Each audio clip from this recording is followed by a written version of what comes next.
I'm Tracy Baxter with today's Record Newswatch. It could have been much worse. State police found themselves dealing with a multi-vehicle crash last night on westbound Interstate Route 84 in the town of Greenville. It happened in the area of the ramp at exit 2. Two cars had gotten involved in a minor property damage accident. Then one of the stopped cars was rear-ended by an approaching tractor-trailer rig. Two people in one of the cars suffered minor injuries and were taken to Bon Secours Hospital in Port Jervis. The crash closed that section of westbound I-84 for about an hour, beginning at around 8:30 last night. Elsewhere, a Middletown man has been indicted for attempted murder and assault in connection with a shooting last month in Middletown. 20-year-old Christian Mojica was named in a multi-count indictment. Police say he shot another man in the lower body during a fight that had erupted after a crowd had gathered near Houston and Academy Avenues back on September 10th. Mojica was ordered held in Orange County Jail on $150,000 cash bail.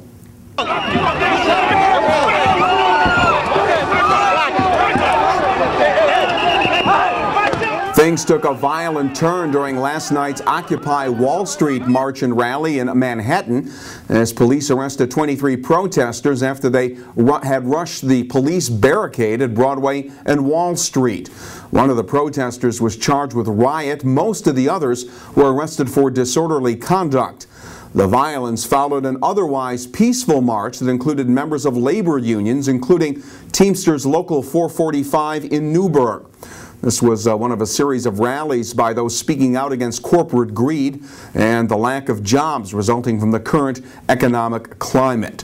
Protests have been staged over the past 3 weeks by those frustrated with current economic conditions and a lack of action in Washington.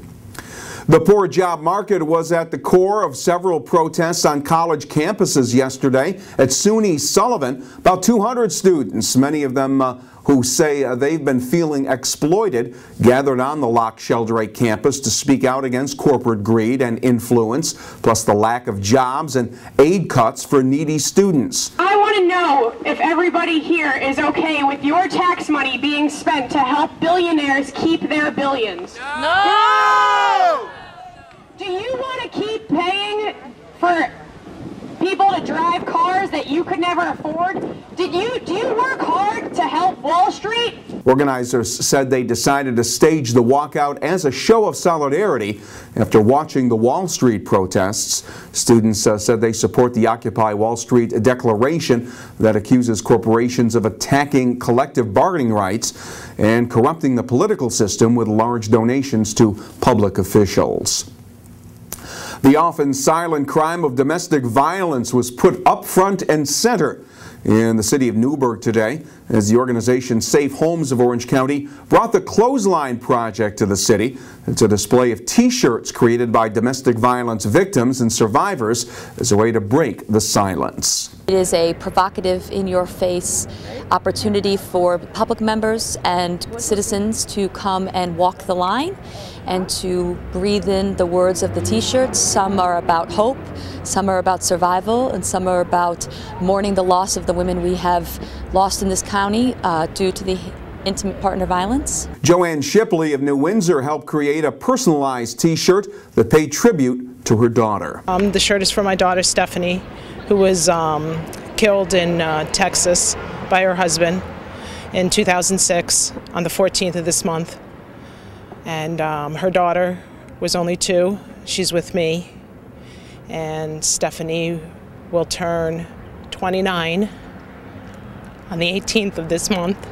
The Clothesline Project will be on display later this month in Middletown and Port Jervis as part of Domestic Violence Awareness Month. Among the shirts, one made by Safe Homes staff members in memory of Katie Connolly, whose body had been buried behind a New Windsor home this summer.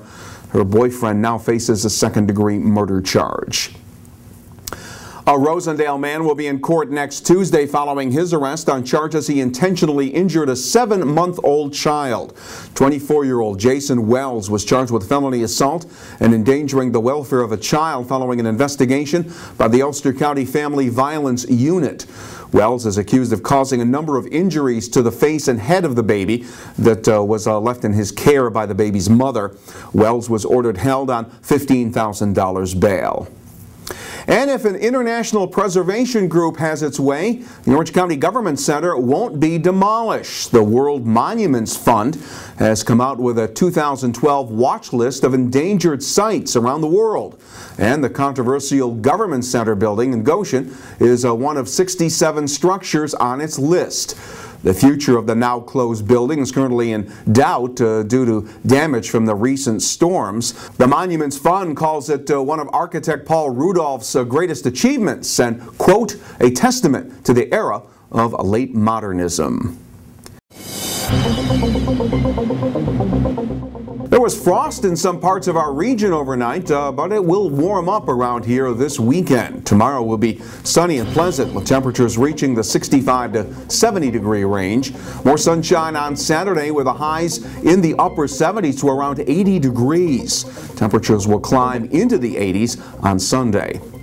When news breaks, you will find it here at Record Online. And to get caught up on all that's happening, pick up tomorrow's edition of the Times-Herald Record. For Record Newswatch, I'm Tracy Baxter.